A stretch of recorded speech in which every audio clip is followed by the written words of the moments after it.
O, umpisa na natin yung katarantaduhan. Baguhin na natin yung mga panghalip o pronouns. Gawin na natin sila, kayo. Wala nang magawang maayos sa buhay yung LGBT movement na yan.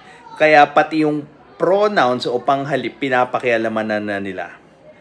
Yung battle na sinasabi nila, pinagtagumpayan na nung mga naunang OG LGBT katulad nila Ricky Reyes at Rene Salud. Ngayon, nagagalit sila doon sa dalawa kasi nga pinapakialaman yung pagiging bida-bida ng mga bagong LGTB ngayon.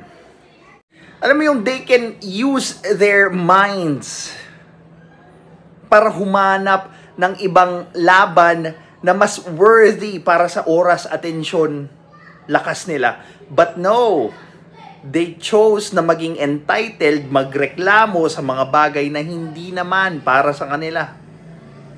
Hemputya, sa taas ng HIV cases nila ngayon, why not?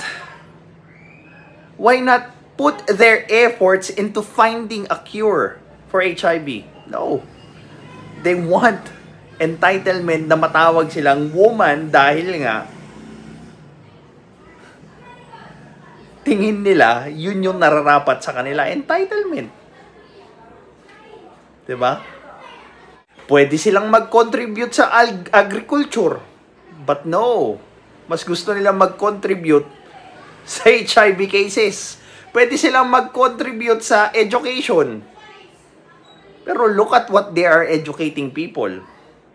Mga kagaguhan na pronouns, katarantaduhang panghalip. Diba? Pumili naman kayo ng worthy na battle. Hindi yung nagiging pabigat kayo sa Pilipinas dahil sa pagdami ng HIV cases tapos ganyan pa kayo umasta. Inaaway nyo ngayon yung mga OG na LGBT dahil hindi kayo pinagbigyan dun sa mga iniiyak nyo. Tapos, feeling nyo, victim na kayo ngayon. You are both victim and empowered at the same time. Depende na lang sa kung ano yung trip nyo or ano yung convenient sa inyo. Yan na yung movement nyo ngayon. Kadiri.